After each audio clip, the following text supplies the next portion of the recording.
Fora da política não há salvação. Um canal e podcast para discutir política. Produzido por mim, o cientista político Cláudio Couto. Olá, bem-vindos a mais um Política na Veia. O cara já estava esquecendo, né? Não, eu estava aqui pensando em outros assuntos aqui, já que vários acontecimentos passaram aí esses últimos dias, então escapou aqui, fora, obviamente, fora também o envelhecimento, o Alzheimer progressivo, mas é no Política na Veia, esse programa que é uma parceria da Carta Capital, da TV GGN, do Luiz Nassif, do Fora da Política Não Há Salvação, com do cientista político Cláudio Couto. Hoje o Nassif não poderá participar, está numa viagem, mas aqui estaremos aqui, eu e o Cláudio Couto aqui, tentando honrosamente seguir com esse programa. Não, Cláudio Couto? Bem-vindo. Estamos aqui. A gente vai ser o Nassif, é um desfalque considerável, né? Não chega a ser um desfalque como o do Daniel Alves, mas a gente pode sentir um pouco de falta do Nassif aqui. Não. Aliás, até vamos começar por aí. Daniel Alves, né? Obviamente tem vários nomes ali, mas o que você acha? O Juca Kfouri ontem fez um comentário interessante no blog dele, dizendo que o Daniel Alves deve saber de algum crime muito grave na CBF para continuar sendo convocado. Me parece uma boa razão, porque eu não consigo ver outro motivo o Daniel Alves ainda continuar aí. O cara está 2 meses sem jogar, estava jogando no Puma e a gente está treinando no time B do Barcelona, treinando. Se era para ser parte da comissão técnica, era melhor integrá-lo como parte da comissão técnica mesmo, né? Você acha que é uma coisa tipo assim, os amigos do Neymar e tal? É isso? Olha, não faço a menor ideia, né? É possível que seja algo assim, ou os amigos do Tite mesmo. Porque se era para levar um jogador mais experiente, tem outras opções, né? Se era levar para alguém para jogar na lateral, acho que ele não aguenta nem ir voltar. Se era para jogar de meia, tem meias interessantes aí nos times brasileiros, ou mesmo saindo deles, né? O Scarpa, né? Se quisesse pegar um cara mais experiente, o Renato Augusto, agora, que estão jogando, né? São jogadores em atividade. Agora, o Daniel Alves é realmente incompreensível. Não consegui entender qual que foi essa aí. Você já está, Cláudio Couto, você já passada essa eleição, embora nos últimos dias, aí nas últimas semanas, na última semana, nos últimos 10 dias, o bolsonarismo tenha voltado a se vestir de verde e amarelo, camisa da seleção, bandeira, você já superou? Por exemplo, você torcerá fanaticamente pelo Brasil com uma camisa da CBF, não? Olha, eu nunca torço fanaticamente pela seleção brasileira, para ser muito sincero, né? Eu torço fanaticamente só pelo Corinthians. Mas eu gosto de assistir os jogos, eu torço para a seleção. Meus filhos estão mais empolgados. Até meu filho mais novo aí, que tem 14 anos, encontrou uma velha camiseta, na verdade um agasalho da seleção que eu tinha aqui em casa, mas que foi comprado na Copa de 2006. Então, digamos, muito antes dela ter virado essa camiseta símbolo, né, da direita ou depois da extrema direita no Brasil. Eu confesso que primeiro não usei mais porque não me servia mais. Depois parei de usar porque comecei a ficar com vergonha de usar esse negócio também. Mas os meninos são de outra geração, estão noutra e não estão ligando muito para isso. Para ele é simplesmente uma camiseta da seleção. Vou torcer moderadamente, vamos dizer assim. Aliás, eu já vou deixar com a opinião do Johnny Negreiros, que é lá da equipe do GGN. Ele diz: Daniel Alves é uma piada, ele mandou aqui, mas eu já deixo em aberto aqui para todo mundo que está nos acompanhando, caso queiram comentar esse tema importantíssimo da vida brasileira, né? Lembrando que daqui a 10 dias começa esse Mundial. O que acharam da convocação do Daniel Alves e se vão vestir a camisa do Brasil? Eu, da minha parte, direi o seguinte: eu ainda não me recuperei e vou torcer pela Argentina nessa Copa. E um pouco por Portugal. Eu estou aqui, mas eu torcerei pela Argentina, mas ainda aberto à disposição a mudar de ideia, quem sabe na próxima Copa, se tudo estiver normal e se eu estiver vivo até lá. Mas, Cláudio Couto, a gente vai abandonar esse tema que é importantíssimo, que é o futebol. Vamos falar agora de bobagens, que é a política, né? Aliás, é o tema desse programa. O que você achou dessa nota do Ministério da Defesa, anunciando que em breve soltará uma nota sobre a avaliação que eles fizeram das urnas eletrônicas? E por que você acha que a Defesa ainda continua mantendo essa história aí, não dá um encerramento para esse assunto? Olha, acho que começando pela última questão que você levantou, Sérgio, acho que primeiro porque, já que entrou nisso, agora tem que dar um encerramento, né? Afinal de contas, o pior seria se a defesa terminasse, depois de todo o papelão que fez ao longo desse processo, embarcando aí na loucura do Bolsonaro, nas loucuras do bolsonarismo, seria não apresentar relatório algum, né? Inclusive porque ela foi intimada pelo ministro Alexandre de Moraes lá atrás a apresentar esse relatório num dado momento em 48 horas ou 24 horas, não me lembro ao certo agora. Agora, passou vários dias, porque falou que não tinha condições, o relatório não estava pronto, e aí finalmente parece que agora ele vai ficar pronto, seja lá o que contiver esse relatório. Então, me parece que a defesa, no mínimo, tinha que entregar alguma coisa, e vai entregar pelo que está anunciando. Agora, precisa ver o que vem daí, né? Se vem mais alguma teoria conspiratória, a gente viu várias dessas teorias conspiratórias circulando aí pelas redes sociais esses dias, até gente falando que a sua sessão tinha desaparecido, sendo que no exterior parece que houve unificação de algumas sessões para o segundo turno, né, por conta de uma certa racionalização do processo de votação. Então não é que a sessão tinha sumido, a sessão na realidade tinha sido fundida com a sessão. O que importa é o voto na urna eletrônica, tanto faz se é em sessões separadas ou sessões conjuntas. Mas essas teorias, enfim, não se sustentam, né? Até escutei o pastor Silas Malafaia dizendo que o Alexandre de Moraes tinha obrigação de provar que não houve fraude, quando é exatamente o contrário, né? O ônus da prova é de quem acusa. Então, se eles acham que houve fraude, né, se eles sonham com a fraude, eles que mostrem onde é que houve a fraude, né? Por se aconteceu, aonde aconteceu, como aconteceu. Então, precisa ver se a defesa vai, de alguma forma, embarcar também em algumas dessas teorias conspiratórias ou dar explicações meio tortuosas como essa, né? Do tipo, olha, não temos como comprovar que não houve fraude, dizendo alguma pataquada desse naipe, né? Não me surpreenderia, tendo em vista a estatura do general Paulo Sérgio, né, que comanda a defesa nesse governo Bolsonaro, nesse desgoverno Bolsonaro. Mas também é preciso ver como é que o resto dos militares tendem a se portar, inclusive agora que o Bolsonaro já foi derrotado nas urnas, terá o país um governo novo pela frente, eles terão de alguma maneira que se adequar a esse novo governo e, eventualmente, pode interessar para eles não ficar mais levantando poeira nesse assunto.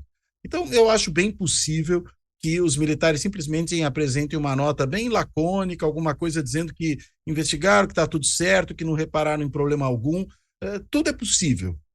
Seja o puxa-saquismo do Bolsonaro com explicações tortuosas, seja, né, uma nota de quem está querendo já tirar o time de campo do governo Bolsonaro. E aí, simplesmente dizer o óbvio que todo mundo já sabe, que não houve qualquer problema com as urnas. Bem, quanto ao Silas Malafaia, ainda o fenômeno do lavajatismo, né? Porque a Lava Jato acabou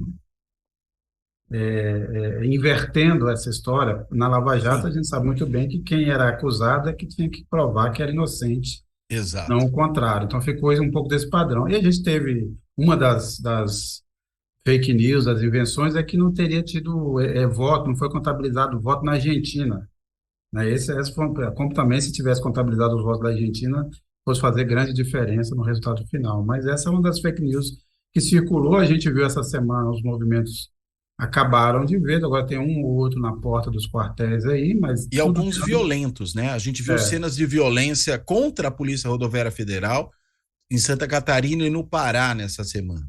O que mostra que quem cria corvos depois não pode reclamar quando vem os corvos libicar os olhos, né?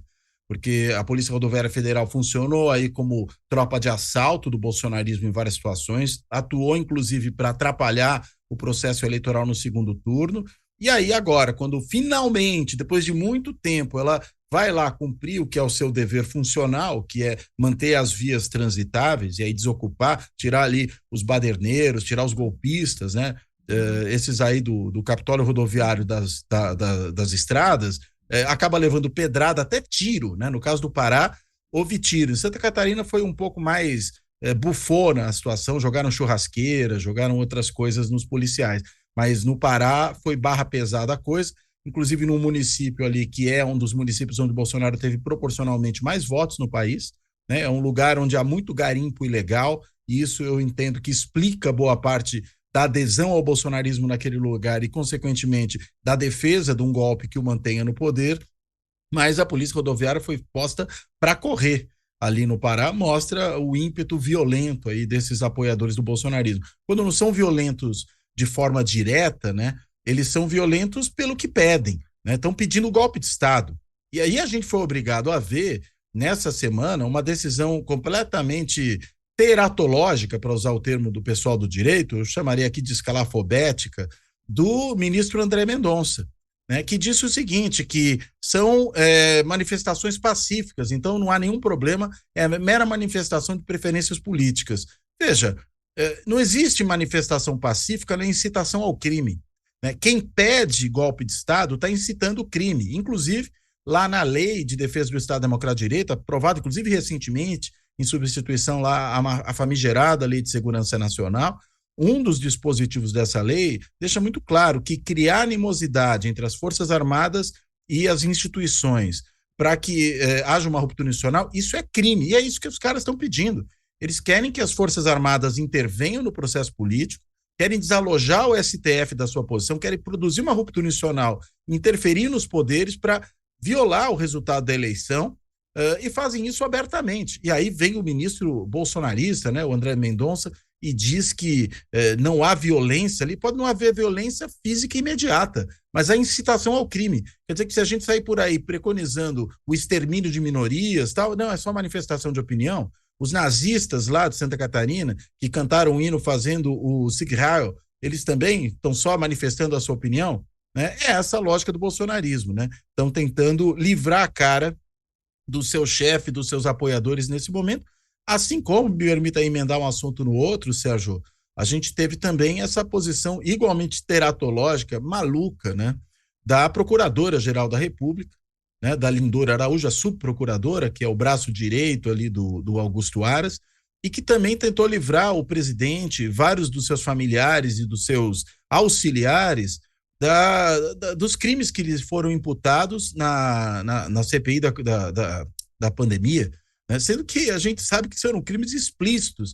E ela, de novo, vem com essa lorota, essa conversa fiada de que quem, por exemplo, estava preconizando que as pessoas não se vacinassem, sabotando medidas sanitárias, e, ao mesmo tempo, prescrevendo abertamente medicamentos que não só não funcionavam, como podiam ter efeitos colaterais nocivos, né, que essas pessoas também não têm responsabilidade alguma por isso, era mera expressão de opinião, né?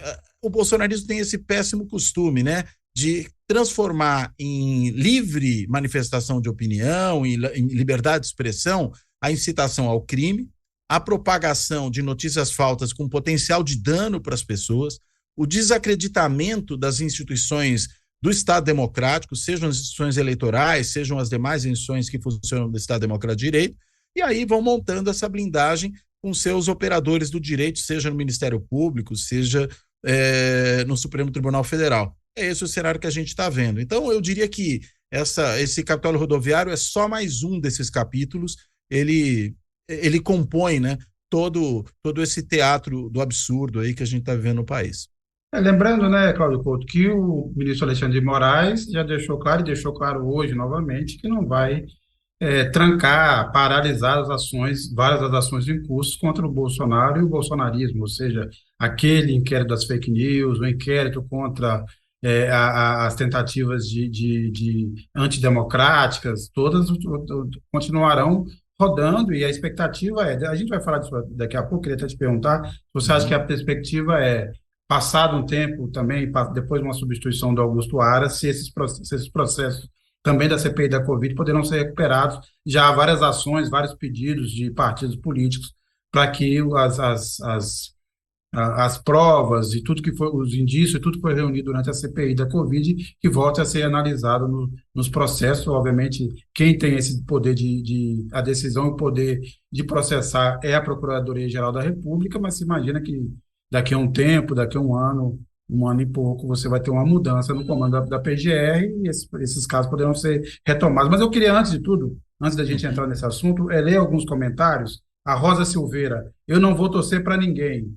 O José Renato Rodarte: ainda tem gado perdendo tempo. Esses fanáticos são mesmo doentes. A Rosimeire Paiva Oliveira: estou contando as horas e minutos. Esse dia do fim do governo Bozo tem que ser celebrado.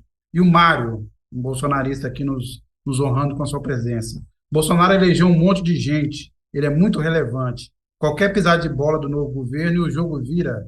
Bolsonaro está vivo e virá com mais força, a não ser que a democracia seja suprimida, do jeito que ele queria, aliás, né? O Ed Souza, bom dia, a Carta Capital sempre contribuindo para um Brasil justo. Obrigado, não só a Carta Capital, mas o Fora da Política Não Há Salvação também, e a TV GGN, todos nós aqui, da nossa maneira, tentamos aqui contribuir para um Brasil mais justo. Mas, então, Cláudio Couto, pensando nisso, assim, eu já me manifestei em outros programas, eu acho que, dado a história do Brasil, o Bolsonaro e os filhos serão poupados, assim, eles ficarão ali por um tempo sendo uma espécie de boneco, assim, à vista do PL, o PL o manterá até para ter uma moeda de barganha com o lulismo.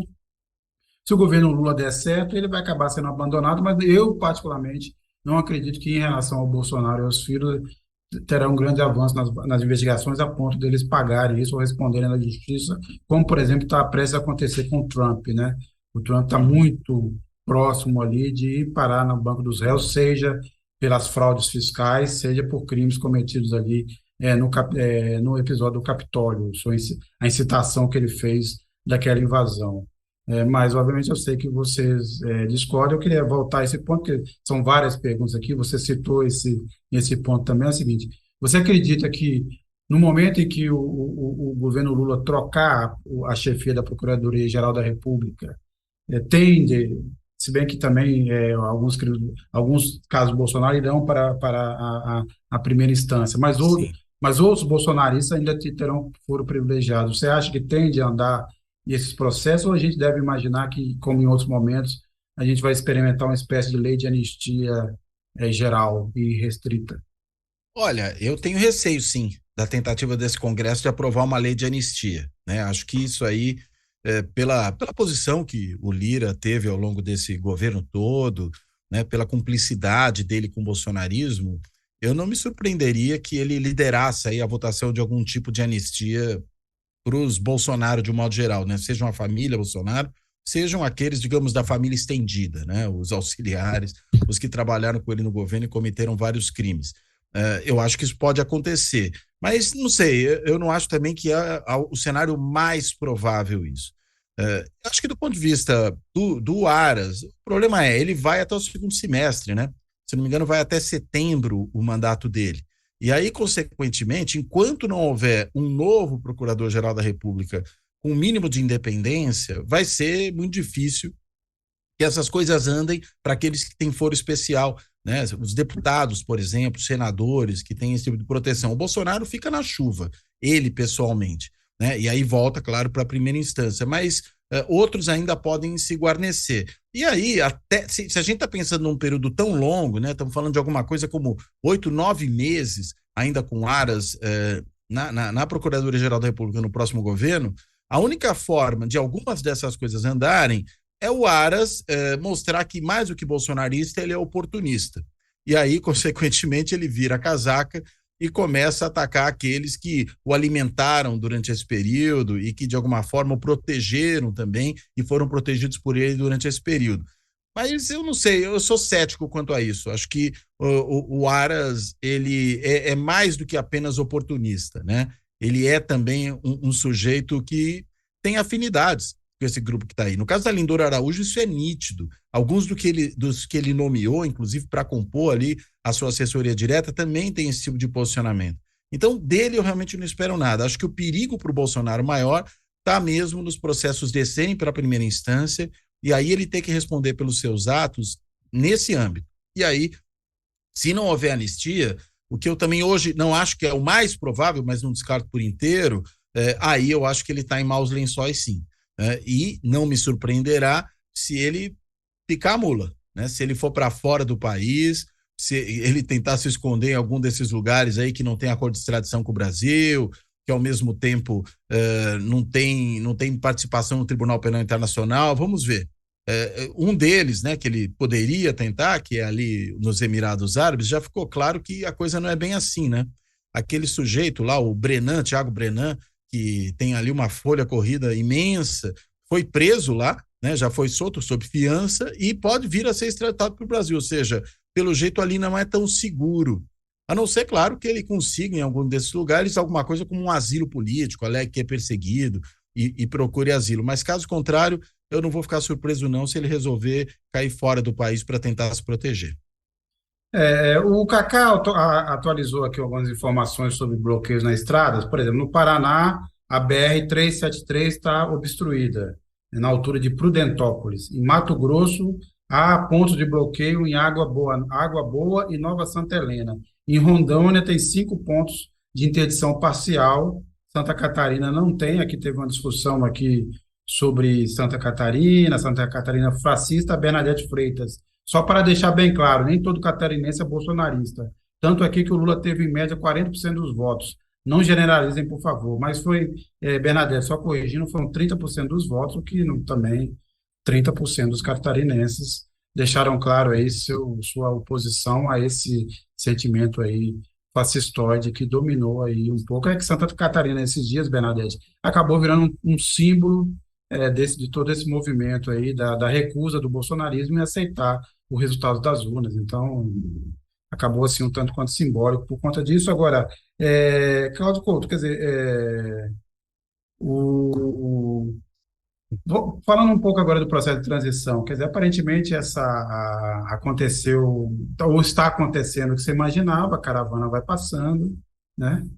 E desses primeiros movimentos que você viu até agora, primeiro a composição da equipe de transição, agora já tem alguns outros nomes, o Boulos, o Flávio Dino vão entrar, já foi definido aí o comando, vamos dizer assim, o conselho político com presidentes de vários partidos, tal, e até agora, obviamente, o Lula ainda tem na cabeça a maioria dos nomes que irão compor o governo, mas fala muito em Wellington Dias para a Fazenda. Eu soube que o Flávio Dino resiste um pouco à ideia de ir para o Ministério da Justiça, preferiria um ministério com mais ação, ou seja, com dinheiro para fazer obras, tipo de desenvolvimento regional, onde ele também poderia ter contatos com governadores e prefeitos. Lembrando que o Flávio Dino desde já, um nome pensando aí no pós-Lula, né, nas eleições a partir de 2026. Mas o quebra-cabeça vai se montando. Quais são as suas primeiras impressões aí desse processo de transição? Você acha que vai ser mais tranquilo do que se podia imaginar? Você acha que o governo Bolsonaro criará dificuldades ou vai ficar só realmente na bravata? Olha, o governo Bolsonaro é tão cheio de bravatas, né, que pode ser que fique só aí, mas eu, sinceramente, ainda continuo muito cético quanto à possibilidade desse governo colaborar com o governo que está assumindo. Não sei se vai ser um processo exatamente tumultuado, mas eu acho que ele pode ser um processo pouco funcional, né? Um processo em que passe-se pouca informação, em que se soneguem várias informações importantes, né? Tenho medo até da destruição de informações por parte desse governo, em uma postura muito pouco colaborativa de determinados setores, né? Tomara que eu me engane, tomara que, enfim, no fim das contas, pelo menos quem está lá na ponta, né, participando desse processo, tirando o presidente da República, que inclusive, né, está se recolhendo mais ainda nesses dias, trabalhando menos do que já trabalhava, né? Se não me engano, aí a gente até lança isso no resumo do episódio de hoje. A gente tem alguma coisa como 3 horas e meia de trabalho acumuladas desde a eleição. Ou seja, Bolsonaro parece que resolveu de vez se aposentar ainda no cargo. Você acha que ele está com depressão? Você acha que ele está com depressão? Essa seria um sinal de depressão, não? Olha, é possível, né? Porque ele, afinal de contas, apostou tanto, né, nessa situação que não me surpreenderia que ele estivesse deprimido nesse momento, né? Até porque é uma derrota importante para ele, né? Uma derrota que pode realmente lhe derrubar. Mas acho que também aí, mais do que depressão, certamente tem no caso do Bolsonaro uma birra, né? Bolsonaro é um sujeito que não aceita qualquer tipo de negativa e ele recebeu uma negativa das urnas. E aí, consequentemente, fica embirrado, né? Se recolhe, tenta fazer uma postura de quem está magoado e, ao mesmo tempo, né, ao ficar mais recolhido assim e não vir a público se posicionar de forma mais positiva sobre a transição, ele também mantém acesa essa chama aí do golpismo entre os seus apoiadores. Eu acho que é isso que, na verdade, está acontecendo. Mas a minha expectativa, né, digamos, do ponto de vista mais otimista, é que esses servidores, né, esses membros até do governo que estão na ponta de certas áreas, talvez tenham alguma disposição de serem mais colaborativos. A ver, acho que isso pode variar de área para área, né, dependendo da postura ideológica que haja ali. Acho que também pode variar em função de quem forem os interlocutores. Entendo que a escolha, inclusive, do Alckmin, né, a gente até falou disso anteriormente, é uma escolha muito prudente, muito acertada, porque o Alckmin não é um petista, né? Então aquele ranço antipetista que existe entre os bolsonaristas, no caso do Alckmin, pode ser um pouco menor. E aí, consequentemente, podem estar um pouco mais dispostos a colaborar do que se fosse uma comissão muito predominada por petistas e até liderada por algum petista, né? Inclusive, a gente está vendo que está se formando uma comissão de transição com representantes de todos os partidos que participaram do processo eleitoral, né? E aí os nomes que você lembrou agora estão dentro dessa lógica, né? Inclusive o Boulos deve atuar em questões relacionadas à habitação, né? Que é a área dele, né? Ele conhece isso profundamente por toda a participação no movimento social.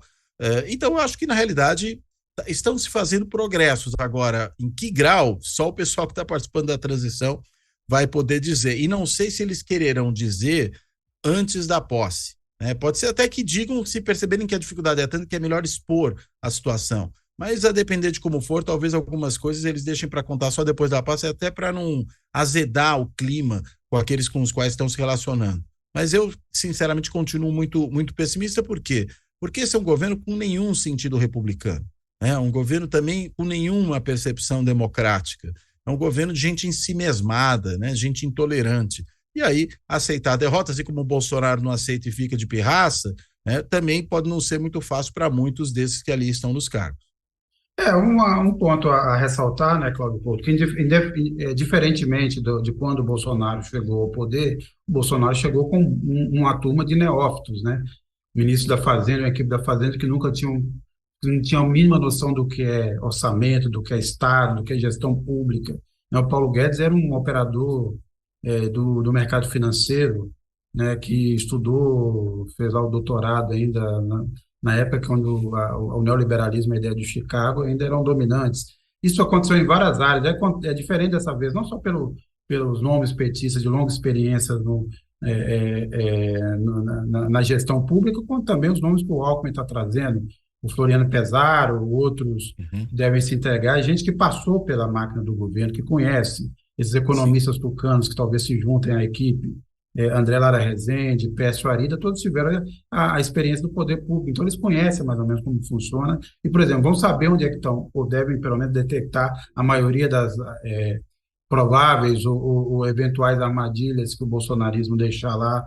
Então, isso tranquiliza um pouco. E lembrando desse gesto do Bolsonaro, você estava falando aí do gesto de se recusar, quer dizer, lembrando que o Bolsonaro aceitou e pediu para ter uma conversa pessoal com o Alckmin, mas se recusa a falar com Lula e provavelmente nem entregará a faixa ao Lula.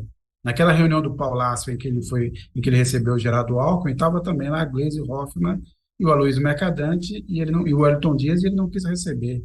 Quer dizer, o negócio dele é não falar com os petistas. O Carlos Almeida, pô, Jair, chega de mimimi, vai ficar chorando até quando? No grito, sinceramente, estou preocupado com essas imbecilidades dos bolsonaristas. E o Thiago Ayama, o que acham daquela última live do Bolsonaro clamando aos seguidores que deixassem as rodovias? Me pareceu uma estética meio Zelensky, com a camisetinha verde.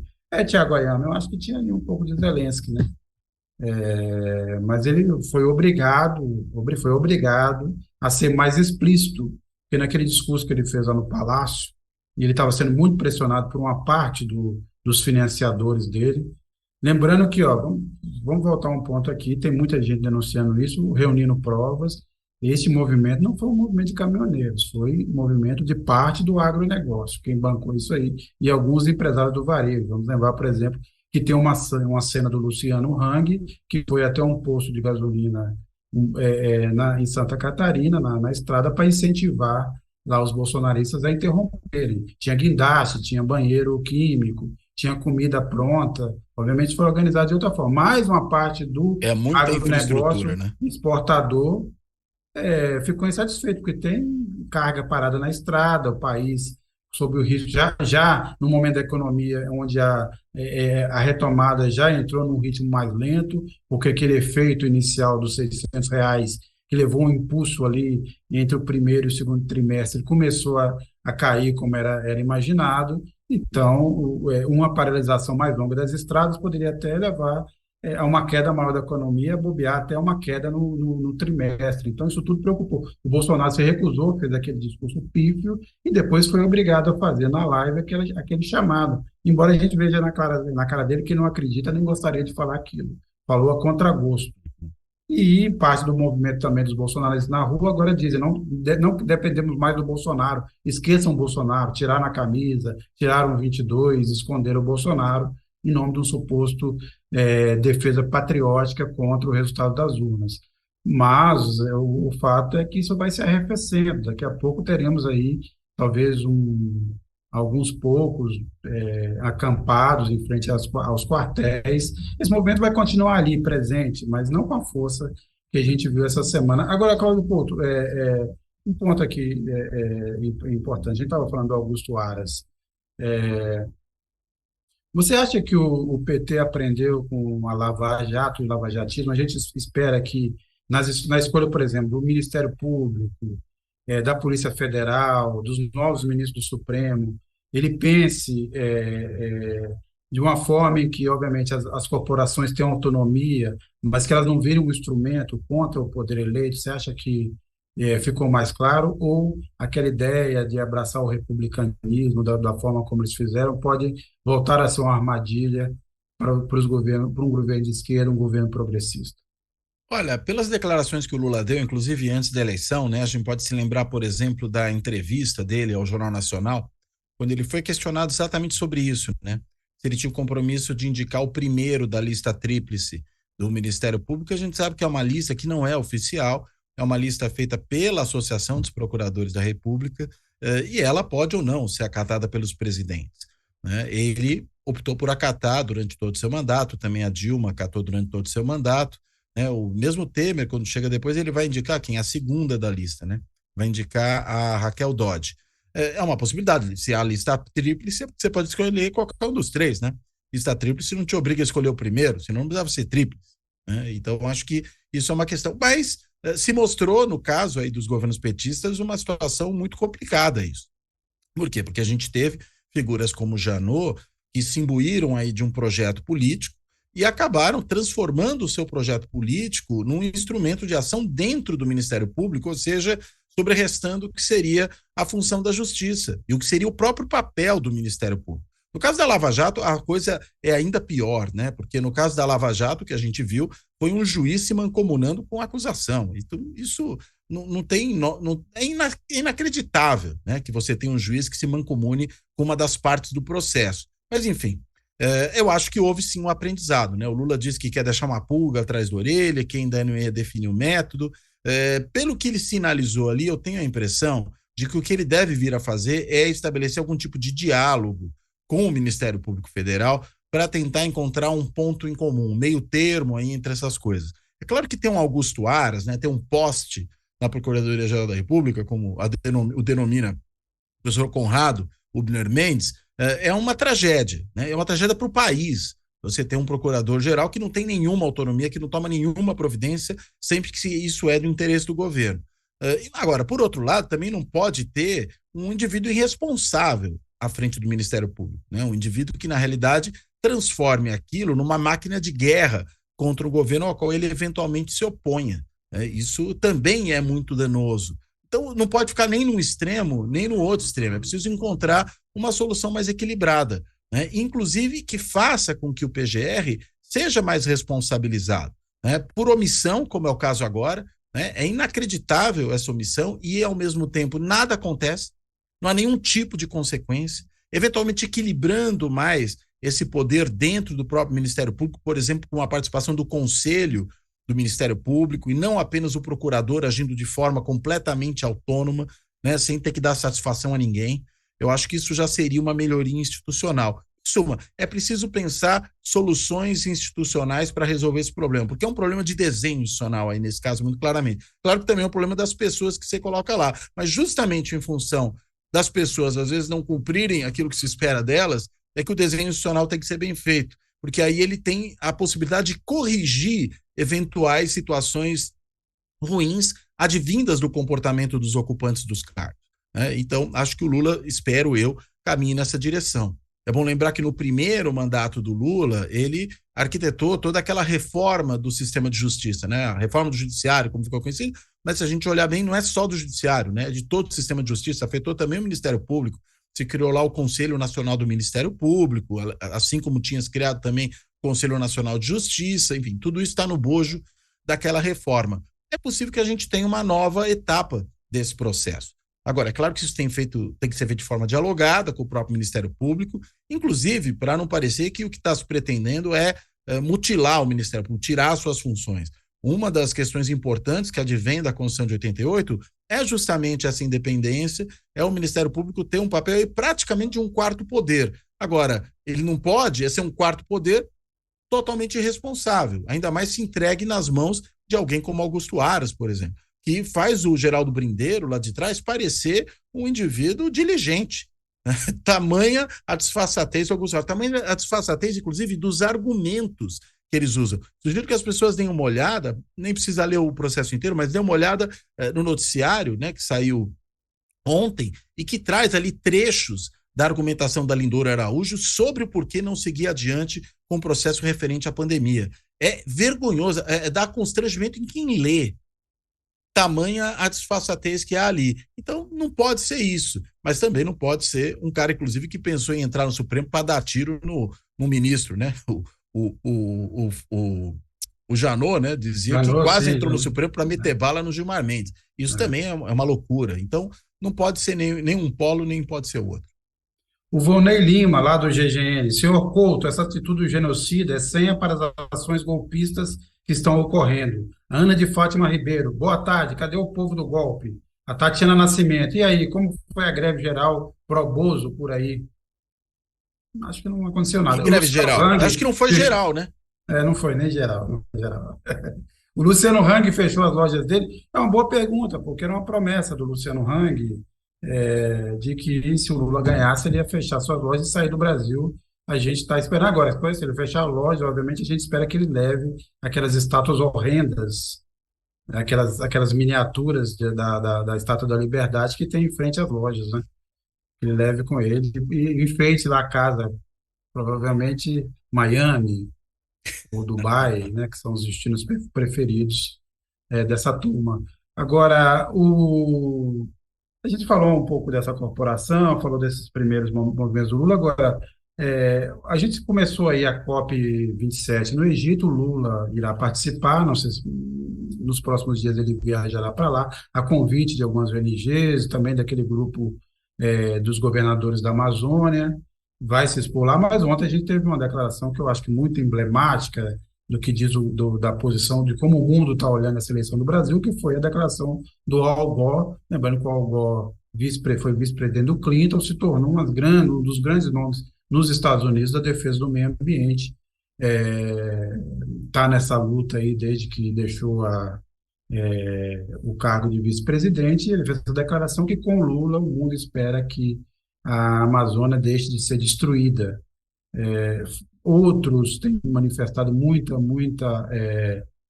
vamos dizer, satisfação com a vitória do Lula, muito por essa questão climática. Hoje, capa de uma revista inglesa de finanças diz que o mundo deve olhar para o Brasil, que o Brasil deve guiar o mundo no caminho da recuperação e do clima. E, Cláudio Couto, parece que desta vez a política externa A política externa nos anos Lula, sob o comando do Celso Amorim, foi muito importante, talvez seja um dos grandes marcos, se não o maior dos marcos, como política estrutural que se praticou durante o governo Lula. O Brasil saiu de uma posição que era respeitada, mas ainda assim secundária, para um certo protagonismo, uma força média regional que conseguiu impor e entrar em algumas questões e mediar algumas questões. Lembrando que o Brasil foi um dos grandes articuladores do G20. Sob o governo Lula nasceram os BRICS. Dali se imaginou, inclusive, ter o Banco de Desenvolvimento dos BRICS, outras iniciativas. O Brasil tentou fazer aquela mediação do uso material nuclear pelo Irã, aquele acordo que acabou sendo Brasil e a Turquia, que acabou sendo sabotado pelos Estados Unidos, mas depois serviu de base para o acordo que os Estados Unidos comandariam depois. Quer dizer, o Brasil exerceu um protagonismo ali, exerceu um protagonismo na região, na América Latina, e mantinha uma relação muito interessante com os Estados Unidos, embora sempre conflituosa. Depois ela descambou mais à frente, mas durante o governo Bush, o Brasil agiu ali realmente como uma espécie de negociador autorizado pelos Estados Unidos. Foi um momento importante, mas foi um momento também de conflito interno. A política externa do Lula foi usada para fazer a política de oposição aqui. A questão agora é o seguinte: a política externa, nessa nova fase, principalmente se baseada na questão do meio ambiente, no combate às mudanças climáticas, poderá ser um trunfo interno, ou seja, quanto mais bem recebido e mais bem sucedido for o Brasil e o governo Lula no exterior, maior força ele terá internamente. Você acha que tende, dessa vez, a funcionar no canal contrário, ou seja, ser um fator de fortalecimento interno do governo Lula? Olha, espero que sim, não dá para ter certeza sobre isso, mas eu acho que aponta nessa direção. Por quê? Porque primeiro é um governo, né, que já começa como um governo de união nacional, daqueles que defendem a democracia contra o bolsonarismo e aquilo que ele representa. Então, por aí, a gente já deve ter, não só na política externa, em várias áreas de políticas públicas, maior consenso, né? E aí, consequentemente, a construção de um certo alinhamento e não de uma lógica divisiva. Inclusive, essa ida do Lula à COP na semana que vem, uma ida que inclusive já produziu uma ciumeira, né, no Bolsonaro, já foi aí noticiado que o Bolsonaro está inconformado com essa ida dele à COP, veja, porque acha que o Lula vai usurpar a sua função, sendo que ele não foi a nenhuma COP durante o seu mandato, né? Sendo que ele nunca teve uma posição preocupada com a questão ambiental, e teve oportunidade de ir, né? Teve oportunidades, mas optou por simplesmente desprezar essa conferência. Então, o Lula, que é uma figura com muito mais relevância do que o Bolsonaro e respeitabilidade do que o Bolsonaro no cenário internacional, por isso mesmo foi convidado para ir à COP, né? Não é só porque é o presidente eleito, mas é também porque é capaz de estabelecer diálogo nessa frente, porque já sinalizou que vai ter uma política para a área ambiental completamente distinta. É claro que a gente ainda terá, dentro do Brasil, setores que podem se colocar de forma contrária a uma nova política ambiental e aí também, por reflexo, uma política externa focada nesse tipo de tema, né? Isso acho que pode efetivamente acontecer. Mas é um preço, ninguém governa também com todo mundo o tempo inteiro, né? Você faz escolhas, né? Tanto que a gente teve aí metade do eleitorado apoiando o Bolsonaro, quase isso, né? Praticamente metade, só não foi metade porque ele perdeu a eleição. E tem setores importantes da economia brasileira que também têm esse posicionamento. Certos segmentos do agronegócio que não entenderam ainda o problema da crise climática, que não percebem os efeitos que tem as medidas, por exemplo, de desmatamento para a própria agricultura brasileira, não são capazes de olhar para além, digamos, das suas próprias cercas, e aí, consequentemente, acabam apoiando uma política devastadora como essa do Bolsonaro, mas setores mais modernos, mais antenados, que conseguem ter uma visão de conjunto do problema, esses já perceberam que é uma enrascada, né, se atrelar a um governo como esse e a sua política externa. Veja, falando aqui só, já pegando o gancho da COP, né, de meio ambiente, mas, acho que como você colocou, Sérgio, tem várias outras áreas que também são áreas em que é possível também gerar conflito. A gente viu o tanto que se discutiu durante a eleição toda essa questão do financiamento da exportação de engenharia para países da América Latina, né? O caso lá do Porto de Cuba, o caso do metrô de Caracas, olha lá, fez o metrô lá, não fez aqui. Sendo que o que se tratava era de financiamento de exportações, né? Você pode Eles nunca financiar... lembram do aeroporto de Miami, né? O aeroporto de Miami não é citado, né? Pois é, mas você financia o quê? Exportação de soja, exportação de minério, exportação de avião, e você financia exportação de engenharia, né? E aí, se você vai construir coisas lá fora e vai trazer divisas, inclusive, para o Brasil, vai trazer ganhos econômicos para o país, é esse o papel que pode ter um banco de exportações, né? O BNDES acabou desempenhando esse papel no governo. Nem estou discutindo se essa é a melhor política, se o papel do BNDES é exatamente esse, nem é esse o ponto, né? Se outras políticas do BNDES foram acertadas, mas mera política de financiamento de exportações. E isso a gente sabe que produziu muito ruído internamente.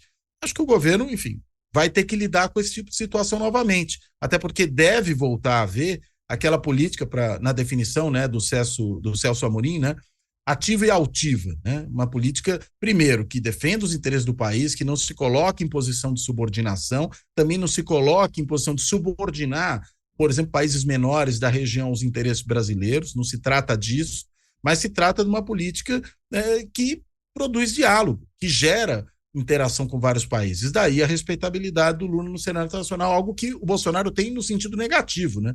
Tudo que o Bolsonaro tem é não respeitabilidade, é rechaço, ele é repudiado no âmbito internacional.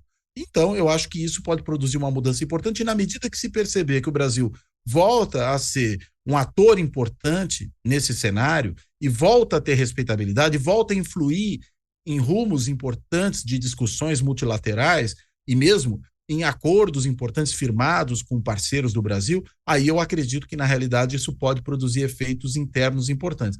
Há uma mudança clara de orientação. E essa mudança clara de orientação produz resultados. Entendeu? Inclusive, que já está produzindo. Vou, de novo, falar um pouquinho da questão ambiental.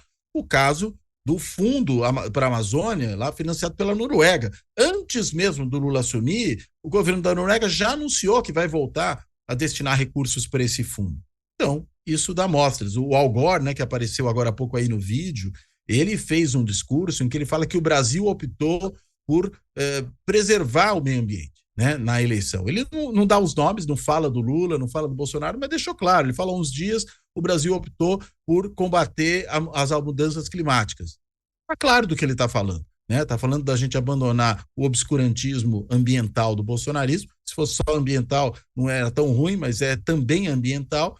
E agora vai para uma situação muito mais fundamentada na ciência, fundamentada no bom senso e fundamentada em vários consensos internacionais, que só pode participar deles quem tem capacidade de diálogo, né? Quem se torna pária, e se torna pária por opção, inclusive, e até batendo no peito com orgulho, dizendo que virou pária, aí não tem condições de ter essa mesma interferência e, claro, acaba produzindo também cisões internas.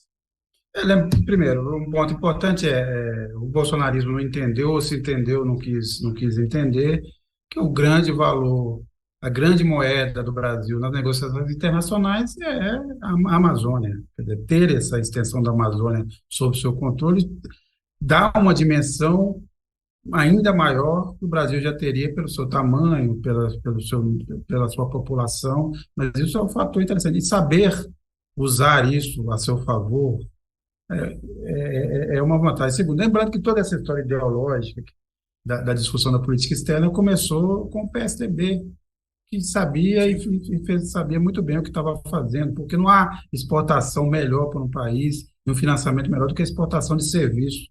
Porque a exportação industrial tem um X de componente de importação altíssimo. No serviço, praticamente, isso não existe. Você não só vai à empresa principal, como você leva com ela um conjunto de outras empresas. Você leva advogados, você leva arquitetura, você leva fornecedores de equipamentos junto com essa história. Então, era isso que estava acontecendo, e a engenharia brasileira era um sucesso internacional e agora foi destruída pelo lavajatismo, esse grande serviço que o Sérgio Moro e os procuradores da Lava Jato da República de Curitiba fizeram. Acabaram com um setor da economia brasileira que era altamente competitivo no exterior. E, como a gente lembrou, fez o Porto em Cuba, fez o metrô de Caracas, fez uma hidrelétrica no Peru, mas também fez o aeroporto de Miami, várias obras na África, obras na China, obras no Oriente Médio, que renderam aí muito dinheiro e trouxeram expertise, conseguiram evoluir também. E lembrando outro caso de engenharia que a gente domina, que é a engenharia da Petrobras, de águas profundas, que também conectadas com essas grandes empresas de engenharia do Brasil, também tinham criado uma tecnologia muito específica e muito competitiva, que também, em certa medida, está sendo ou foi destruída nesses anos. Aliás, só um comentário aqui, né? A Má Mendes fez um comentário aqui no chat do Fora da Política Não Há Salvação, dizendo o seguinte: enquanto a respeitabilidade do Lula no exterior, só por ditadores interesseiros. Não é verdade, né? Basta olhar a posição dos líderes europeus em relação ao próprio Lula. Antes mesmo da eleição, quando ele teve apoio explícito, inclusive, antes da eleição, do primeiro-ministro de Portugal, do primeiro-ministro da Espanha, que não são ditadores, estão em democracias, né? do respeito que ele tem pelo Macron, presidente francês, do respeito que ele tem pelo Olaf Scholz, né? Tem do Olaf Scholz, né? Não só por, mas também do Olaf Scholz, o primeiro-ministro alemão, da respeitabilidade que ele amealha nos países escandinavos, tanto que o caso da Noruega, que volta a financiar o Fundo Amazônia diante da vitória do Lula, mostra a confiança que o governo da Noruega tem no Lula, ou seja, não é só ditador interesseiro, não, né? É também por países democráticos e por suas lideranças.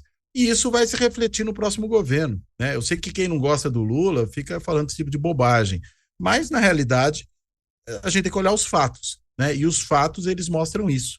Os fatos mostram que o atual governo é um governo repudiado no plano internacional, é um governo desprezado no plano internacional, é um governo visto como nocivo ao meio ambiente, nocivo às relações internacionais, né? E a mudança é vista de forma muito positiva por várias dessas lideranças. E não são só ditadores, são também democratas, inclusive o governo Biden, nos Estados Unidos, que também olha positivamente, sem falar nas democracias latino-americanas, que já se posicionaram favoravelmente também ao novo governo. Ou seja, isso é uma ideia que simplesmente não se sustenta nos fatos. Nesses últimos meses, aí, a gente tem os grandes apoiadores, ou pelo menos que alguém que queria ter, ou se dispunha a manter um diálogo com o Bolsonaro, era o Putin, era o Orbán, era eventualmente o cara da Polônia. Os sheiks ali do Oriente Médio, que são ditadores. O Bolsonaro foi, inclusive, para a Arábia Saudita, disse ao príncipe Bin Salman, que é aquele responsável pelo esquartejamento de um jornalista dentro da embaixada da Arábia Saudita na Turquia, que queria ser como ele, né, que se espelhava nele, que o admirava muito. Esse é o Bolsonaro. Ou seja, tem os seus ditadores que são, inclusive, de um tipo bem feroz. E sem nenhum tipo também de resultado. Você não sabe o que as relações proporcionaram ao Brasil, porque a gente também tem que ver nas relações internacionais, não ser infantil, né, não ser naive. Você vai lidar como você lidar no Congresso, com todo tipo de gente, do Centrão até o pessoal do PSOL, você vai lidar na política externa com todo tipo, com democracias, com ditaduras, com democracias ameaçadas. A questão é como você se relaciona nesse jogo, defendendo os seus interesses, sem também romper, não aceitar, não fechar os olhos para tudo, né? Não fechar os olhos para todas as situações, mas lembrando que isso tudo, além de tudo, é basicamente uma relação comercial antes de tudo, né? É uma relação comercial e precisa ser levada assim. O Brasil continua sendo um grande exportador de commodities, mas a gente perdeu certamente outros mercados, inclusive para a China, né, que é um outro ponto que será necessário rever nessa nova fase da política externa brasileira, porque o jogo mudou completamente. A China já não é mais o parceiro que era 10 anos atrás, ela se transformou muito numa coisa muito maior, que disputa hoje mercados de uma forma muito mais forte com o Brasil. E outra coisa, a China pensa e olha para a África como uma oportunidade de se livrar ou de, pelo menos, conseguir, por exemplo, uma segurança alimentar. Exato. Que ela não vê, por exemplo, tão fácil na negociação com os países latino-americanos. Então, isso tudo vai mudar muito no jogo internacional. O Brasil vai navegar sobre um outro ponto. Eu fiz recentemente uma entrevista com o Celso Amorim para uma revista da Fundação Friedrich Ebert, que circula nos países latino-americanos, e ele disse uma coisa importante: o Brasil não pode sair do colo dos Estados Unidos e cair no colo da China. De novo, tentar achar um equilíbrio nesse jogo internacional, que agora também está tomando uma face de muito mais parecido com a Guerra Fria, né? O multilateralismo que se tentou implantar também uma década, ele se transformou, ele precisa ser conduzido sobre uma outra ótica nesse momento, desses conflitos que nós vivemos nesse momento, entre o Ocidente e o Oriente. Então, o Brasil vai ter uma outra forma de olhar. E eu acho, por exemplo, que o Celso Amorim, que será, não sei ainda se será de novo chanceler, ele já está com uma certa idade, ele mesmo disse que preferiria não ser, mas eu vejo o Celso Amorim como um conselheiro constante, uma espécie de Kissinger. Uma espécie de Marco Aurélio Garcia do Lula 3, né? Sim, me parece mais isso, e pensando num outro nome também de confiança do Celso Amorim, assumindo o Itamaraty, talvez uma mulher. Esse é um pouco do que se está discutindo nos bastidores. Aliás, sobre bastidores, né? Você não é jornalista, Cláudio Couto, mas De qualquer forma, passou aí pelo seu grupo, pelo que você tem visto alguma ideia, tem alguma dica aí? Te parece alguma área que a gente pode ter alguma surpresa nas indicações que o Lula virá a fazer? Olha, a gente está muito ainda no campo da especulação, né? Aliás, nada mais especulativo do que composição de ministério, né?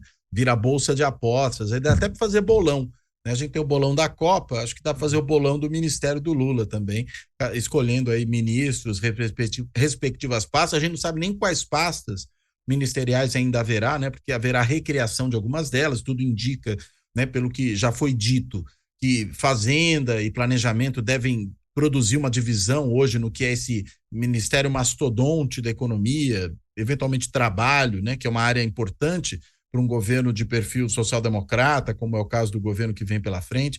Enfim, tudo isso aí deve definir quem serão os ministros. Né? Deve ser um ministério, pelo que também tem sido sinalizado na transição, com muito mais mulheres, né? E pelo que também se tem noticiado a respeito de quem pode ou não assumir alguns ministérios, eu acredito que a gente pode ter, por exemplo, uma mulher na educação, né? Um nome que tem crescido muito nas expectativas, porque primeiro é uma pessoa que não terá cargo no próximo quadriênio. Então você não vai, por exemplo, desfalcar a bancada do Senado, não vai desfalcar a bancada da Câmara, é a da atual governadora do Ceará, a Isolda Tchela, que, afinal de contas, tem uma história importante nessa área, né? Ela foi secretária da Educação de Sobral, depois foi secretária da Educação do Estado do Ceará, que a gente sabe que é o estado da federação onde você tem os projetos mais inovadores, mais bem-sucedidos de educação básica.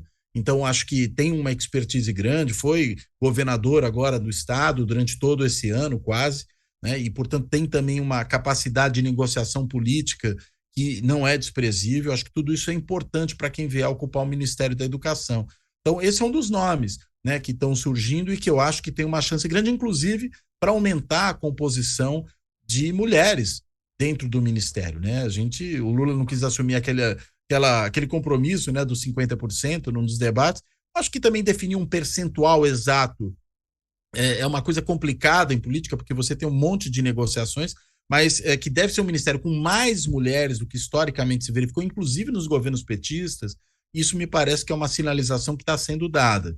E acho que vai ser muito importante que isso aconteça. Agora, a gente sabe, não depende só do presidente da República, depende também dos partidos da coalizão, né? Porque os partidos da coalizão indicam seus nomes, eles apontam quem eles entendem que representa o partido dentro daquela composição. Assim como foi na CPI, né? Eu lembro que da CPI da Covid teve toda aquela discussão também de que não havia mulheres, tanto que a Simone Tebet foi lá, organizou, né, aquele grupo de mulheres para ter uma participação na CPI, ela teve um papel importante, né? Também a senadora do Maranhão, agora me escapou o nome dela aqui, como que ela chama mesmo?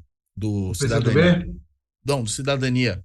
Lisiane Ah, Gama. Luciana Gama. Isso, obrigado. Ó, o Kaká soprou aqui o nome no ouvido da gente. Ou seja, teve um papel importante e imagino, né, que isso vá se refletir também no governo agora. Lá naquela CPI, por que não tinha mulher nenhuma, né, na formação original? Porque os partidos não indicaram. Né? E aí você tem um problema de coordenação, né? Porque cada partido fala, bem, qual é o cara aqui no meu partido que tem mais perfil para compor essa CPI? E se cada um dos partidos não indica uma mulher, você não vai ter mulher nenhuma no final. Né? No Ministério é a mesma coisa, você tem que combinar isso com os partidos. Olha, tem que ser dada prioridade também à indicação de mulheres, e a gente tem aí uma série de lideranças políticas importantes que podem vir a compor o Ministério. A própria Simone Tebet, que tem sido cogitada para ocupar um dos ministérios. Se a gente tiver que pensar num aspecto, eu diria, a grande aposta, a meu ver, é essa. É um ministério que deve ter mais mulheres do que tinha antes.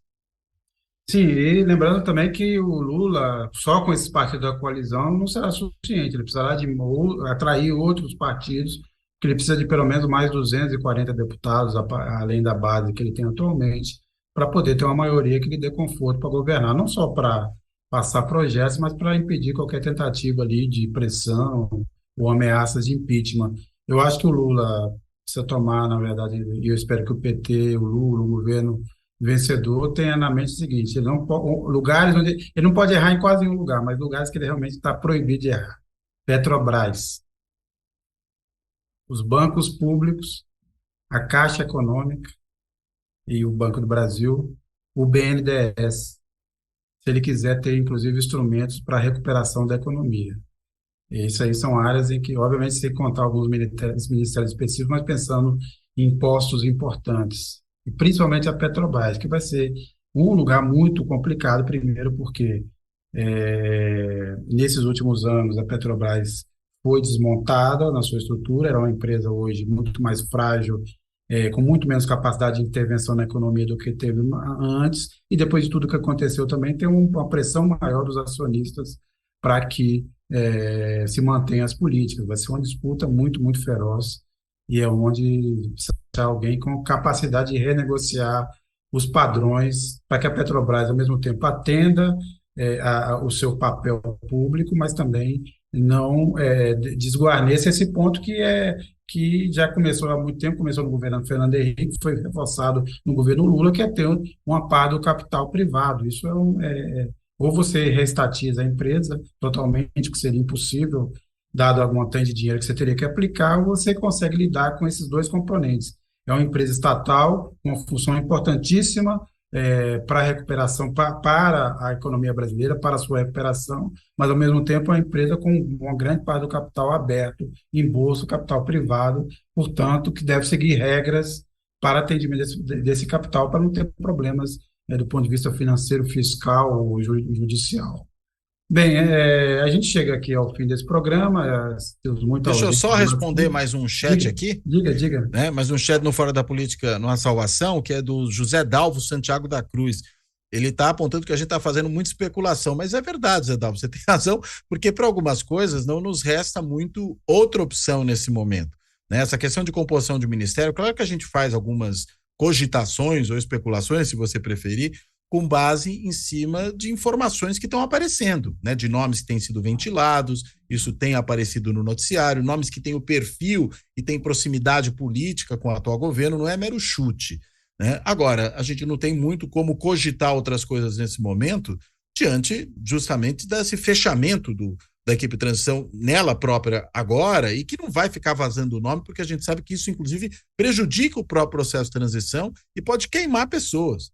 Então, é claro que se mantém o sigilo, os nomes vão, às vezes, sendo citados por gente que está ali no entorno, né, que ouviu alguma coisa, um jornalista daqui, outro dali, mas, de fato, a gente não tem muito como ir além dessas especulações nesse momento. Mas acho que a especulação nos ajuda a pensar em uma coisa, que é qual é o perfil que esse governo provavelmente terá em certas áreas, né? Sabendo-se de que governo se trata, de quais são as forças políticas que estão aí conjugadas, e quais são as figuras políticas que estão operando politicamente nesse momento em torno desse governo. Acho que a gente tem que olhar para isso e quais são os cálculos que vão ser feitos. Por exemplo, vou desfalcar o meu Senado, onde vai ter uma imensa bancada bolsonarista de nomes importantes, como, por exemplo, o Flávio Dino, né, ou Wellington Dias, para levá-los para o ministério, e aí eu vou ter um suplente lá que é alguém provavelmente com muito menos experiência, vivência política e traquejo para lidar com essa oposição radical que vai haver.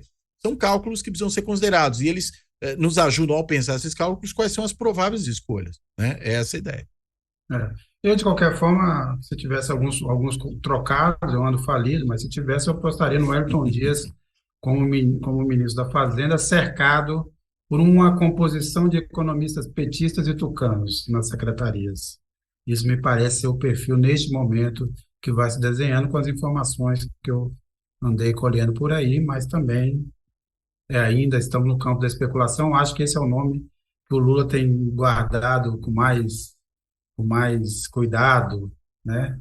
E eu acho que será um dos últimos a serem anunciados, né? Ainda tem muita água para correr na ponte e também precisa ver o rumo de certas histórias. Eu acho que quanto mais o mercado financeiro se acalmar e quanto mais as lideranças internacionais mostrarem satisfação com a eleição do Lula, e mais fácil ficar negociar com os partidos políticos, mais essa composição será feita de uma forma suave, com acordos mais interessantes e com algum poder de barganha para o Lula. Este clima que estava no país nos últimos dias, aliás, não é nem um clima bom para você definir essas coisas. Era melhor deixar sentar, começar o processo de transição, para que essa parte do Brasil que votou no Bolsonaro entendesse que o jogo acabou, que é hora de tocar a vida para frente, E eu acho que os primeiros passos é justamente olhar o que está acontecendo, ver qual é o cenário real e depois partir para essa decisão dos nomes. Me parece isso, Cláudio Couto. Não, Mas, Cláudio concordo Couto, com eu você. agradeço mais uma vez aqui, foi realmente uma honra, sentindo da falta do Nassif.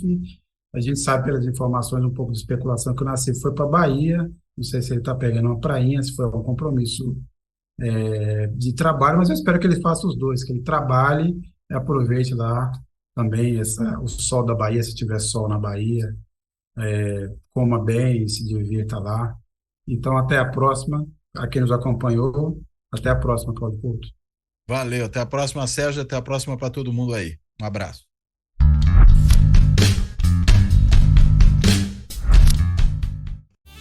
Fora da política não há salvação. Um canal e podcast para discutir política. Produzido por mim, o cientista político Cláudio Couto.